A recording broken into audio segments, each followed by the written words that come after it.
as us as Christians, it's okay to be humble, but we should be humble. We should have a a God confidence. You know what I mean? And it does. Sometimes we always want to be so humble, but you should be humble. But you get what I'm saying? Because you be like, no, I'm not humble. Well, I mean, I don't particularly.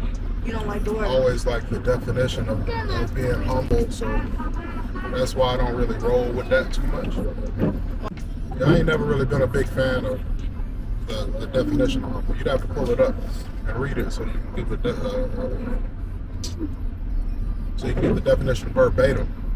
Having or showing a modest or low estimate of one's own importance. That's such a bad definition. That's the definition. Read all of it. There might be more. Of low social, administrative, or political rank. Oh, yeah. Lower in dignity or importance. I knew he had humbled himself to ask for my help.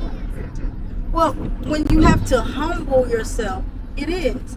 You have to be able to, and that's not bad. Read the definition one more time. You have to be able to lower yourself. Doesn't mean that you are low. Read that definition again. Which one, the verb? No, the last one. The last one. Lowering your dignity. The last one is the verb.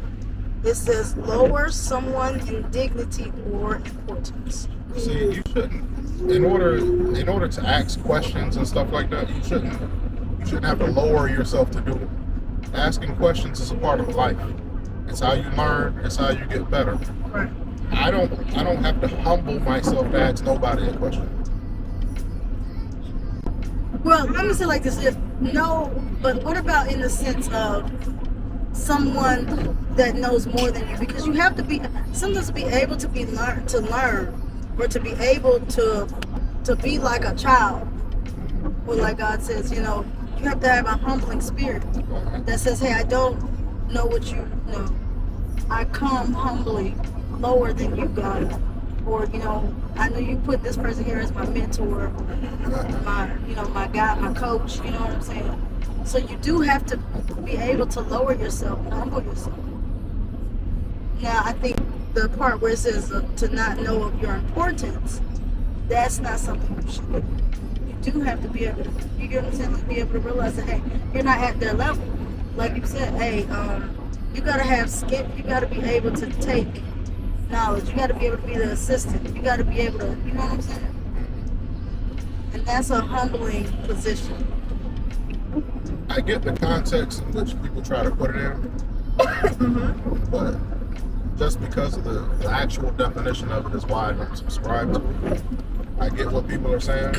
I get where you're trying to go with it, but it doesn't roll like that for me. I don't feel like I need to lower myself to ask nobody a question, to do for any reason, really. So you don't think that anyone ever has to, that you're never at a lower place than someone else that you're learning from? I didn't say that you're not at a lower place, but I'm not lowering myself no further than where I'm already at to ask you something or to do something with you. Right, okay. I'm not doing that. Okay, so biblical humility means believing what God says about you over anyone else's opinion, including your own. It requires embracing who you are in Christ over who you are in the flesh.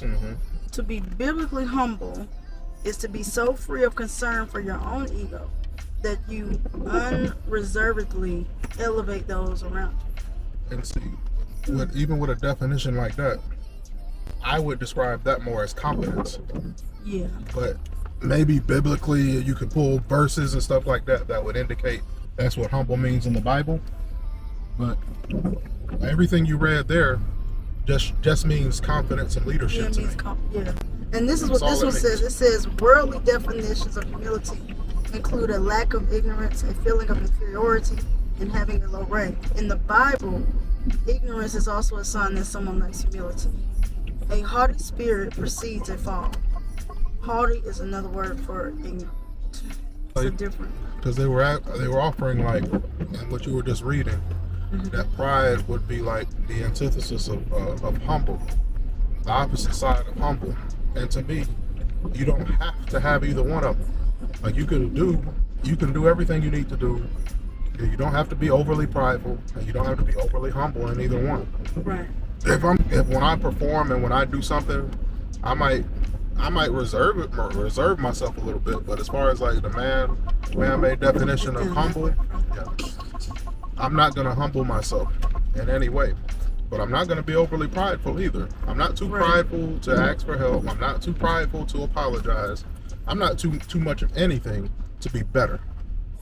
Right. And you're able to be humble enough to say, hey, you're better at me than this. I'm going to come below you on this. I guess if that's how people, because if that's how people want to view it, then I can see that. But for me personally, it don't matter if you, like, if you better or whatever. I wouldn't describe it as me being humble enough to go to you for help. I'm just going to you for help because that's what's necessary. That's what's human. You should be doing that. You should not be afraid to ask nobody for help. No, you shouldn't. There should not be nothing that needs to be humble. Because to me, that's a sign of strength. And I think that if somebody needs to be humble, it's because you're overly prideful. You're overly prideful. I can ask my sons to help me with something, and I do. If they might have been working on something in a video game and they got more time to play it than I do. So I'm like, okay, well, tell me. So I'd be like, tell me what happened. Tell me how to do this part. I don't feel any lower because I just don't have time to play games like that. Right. Because they know more in that area. Right. It doesn't mean that you don't have value or importance. Right. But it's just in this area. I agree with that. That's what I'm saying. Humbleness is, But yeah, I do, when you think about when people ask you to say your characteristics and stuff, I will admit at one time I used to say I'm a humble person. I don't think I say that anymore. That's not a characteristic that I lead. So you say you don't tell people that you're humble. No more. I don't lead with that. I lead, with, hey, I'm a God-fearing woman. I lead with, I'm a dedicated hard worker. And then I also, probably say the thing of, a lot of people don't say, hey, what God has for me is for me. But that's my biggest thing. Like, I believe that I'm going to be able to get and have everything that I want and desire because of He who works through me. So those are my things. Yeah. And I work like that. I move like that. Like it's supposed to be mine. You know what I'm saying? Like everything I'm going at, like, and I think that's the thing sometimes with us as Christians or God followers, it's like sometimes we second guess and question what is already here laid up for us. Mm-hmm. It's already supposed to be ours. It is ours. It's almost like your parents have the gift sitting under the tree. Mm-hmm. All you got to do is just go get them. That's right. They're already there. So you just have to go grab them. That's right. So I think It's just annoying me. yeah, so, And I'm too about it. In the dirt that they threw on my name, turn to soil, and I grew about it. Time for y'all to figure out what y'all gonna do about it.